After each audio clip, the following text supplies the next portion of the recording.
Alright, so, speaking of owning their passion, there's a difference. When the dude walked through and I was like, oh, I see you, that was my man Gifted. But we got two Gifteds from the stage. And the one coming right now is the one and only John Gifted. Yo, this dude right here, get ready. One and only John Gifted!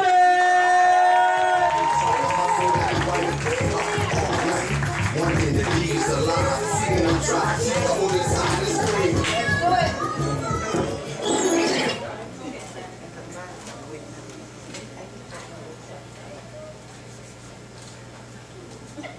She's just 16 years old, thinking she's grown. You better leave her alone, she says.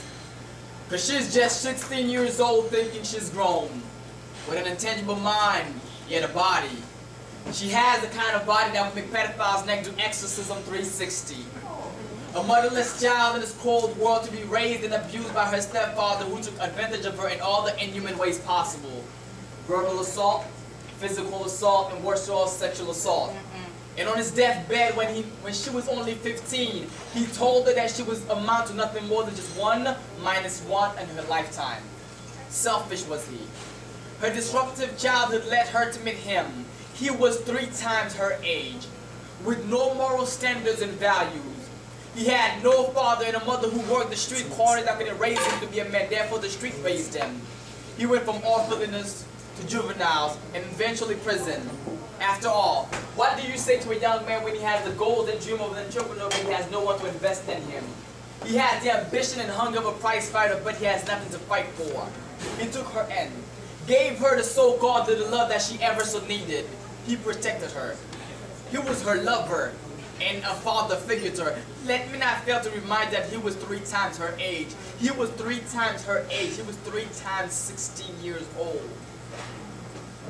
He had certain ways of making love to her, the way that simple guys like me would never dare to. The way that he would kiss her gently across the cheek with his fist clenching and leaving a nice big bruise. Or how about the way he would hug her tightly with his hand until she would gasp for air. Yes, that type of a loving. He made sure that she never stepped out of a line. Now let's fast forward the story to 3 years later. Multitude of beatdowns and STDs to a now 19-year-old pregnant girl in her 3rd trimester. And one night, after gambling away the rent money, he got drunk to alleviate his sorrow, came home, bust through the door. Where you at, bitch? Where you at?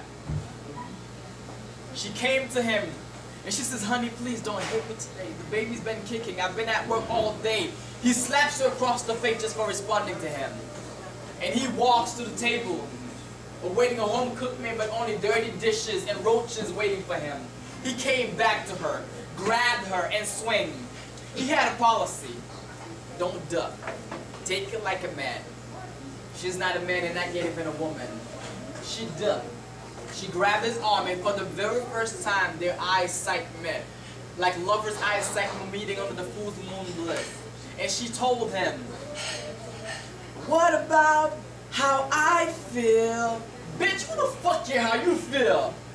Tears ran down her cheek. What about what's best for me? I am all that is best for you. What about what I need? What about me? Before she could even get the next sentence out, he grabs her by the throat, lifts her up, and slams her on the concrete pavement. Pause. Wrap your thought around this. Picture a water-filled balloon dropping on the floor. Or what about the 3-year-old mishandling a glass bottle of ketchup? Yes, she landed stomach first. Internal organs gushing from her private, blood through her mouth and nose.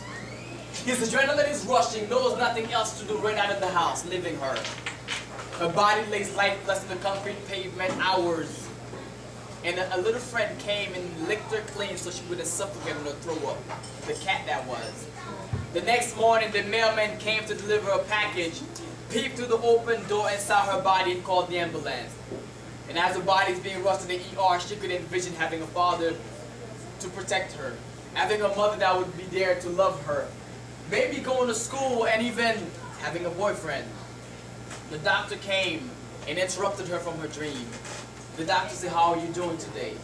She had no response. Once more, the doctor said, I'm sorry to tell you this, but you have lost your child. Once more, she had no response. She had no one to invest love in her, therefore she had no love to reciprocate. And the doctor said, I am sorry once again to be the bearer of bad news, but you have HIV. You have HIV. She could not help it. She just started crying. She just wanted nothing more than just die. Laying on the bed, wishing for death. She could hear on the distant horizon about a pastor preaching about self-worth, finding yourself, which is what she did.